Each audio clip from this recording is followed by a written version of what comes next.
Ndugu zangu, leo na mambo matano makubwa ambayo ni basic kwa msanii ili uweze kufanikiwa katika maisha yako ya sanaa.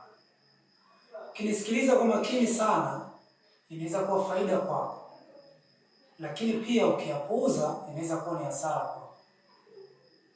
Hebu chukua muda wako mdogo angalau nisikilize, alafu uone faida yake. Nimezungumzia mambo matano ambayo msanii anaweza kukusogeza kuwa msanii mzuri, mkubwa, na watu wakakupenda kila leo ukaonekana mpya. Jambo moja la kwanza, muda. Kuna kitu kinaitwa muda. Wasanii wengi sana wanafeli katika harakati zao kwa sababu ya kutokuheshimu muda. Inaweza ikawa muda wakati wa kwenda location, msanii unaambiwa ufike saa 2, msanii unakuja saa 4, unakuja saa 5.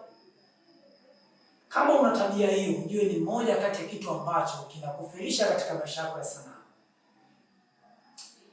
Heshimu muda, kwa sababu muda haukufuati wewe, wewe ndio unafuata muda.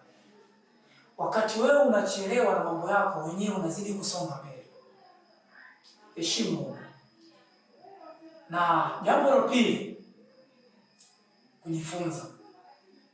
Msanii unapenda kuwa ni msanii mkubwa, watu wakupende, waone una performance ya juu zaidi, lakini hautafuti material. Unategemea utakuwa ni msanii mkubwa, lazima utafute material sehemu mbalimbali, aidha kwa mtu anayekufundisha, ama ukasikia kutoka sehemu nyingine mtu anaelezea kama hivi ninavyoelezea. Ni muhimu sana kusikia na kujifunza ili uonekane kila unachokifanya unafanya katika misingi ya elimu ya sanaa vile inavyotaka.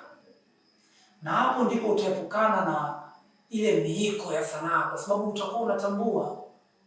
Sikiliza walimu wako wanakufundisha, kizingatia hilo, itakuwa ni vema sana na utasogea kwa hakika.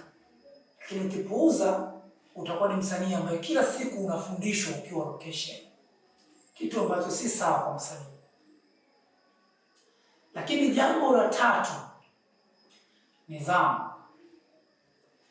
Msanii ili ufanikiwe lazima uhakikishe kwamba unajiheshimu, unaheshimu watu unaofanya nao kazi, unaheshimu kila sehemu ambako unakuwa unafanya kazi yako, bila kujali umri, bila kujali uwezo wa mtu wa sanaa ama uwezo wa kipato.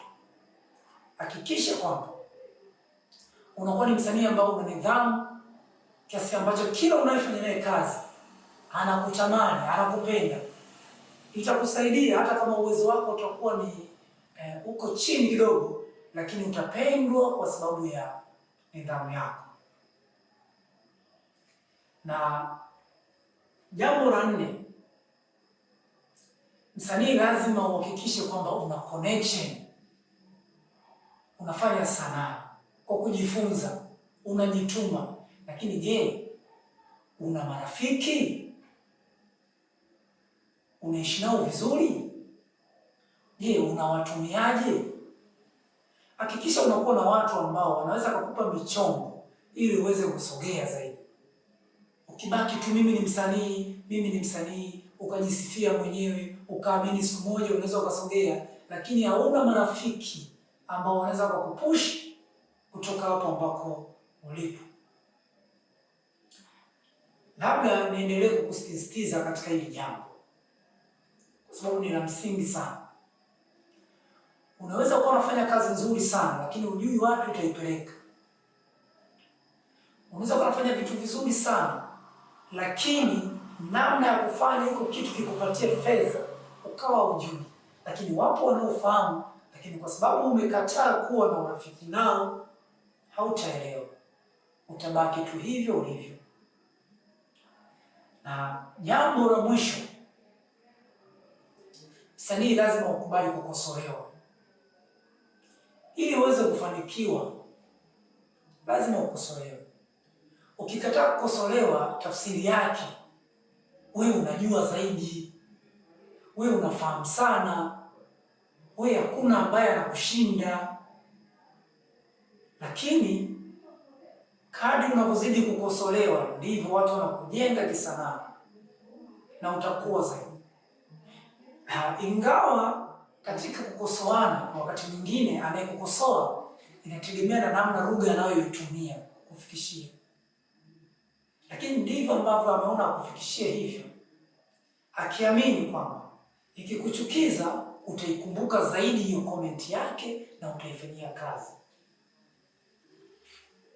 Ndugu yangu, nimezungumza haya kwa nia nzuri, nikiwa naamini wewe ni msanii na una ndoto ya kufanikiwa kupitia sanaa, uweze kuendesha maisha yako, kulea familia yako kupitia sanaa.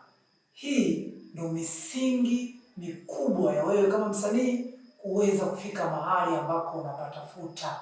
Lazima uwe na cheni nzuri, cheni inayojali muda, cheni yenye elimu, ndipo tufanikiwa. Asante sana. Safi.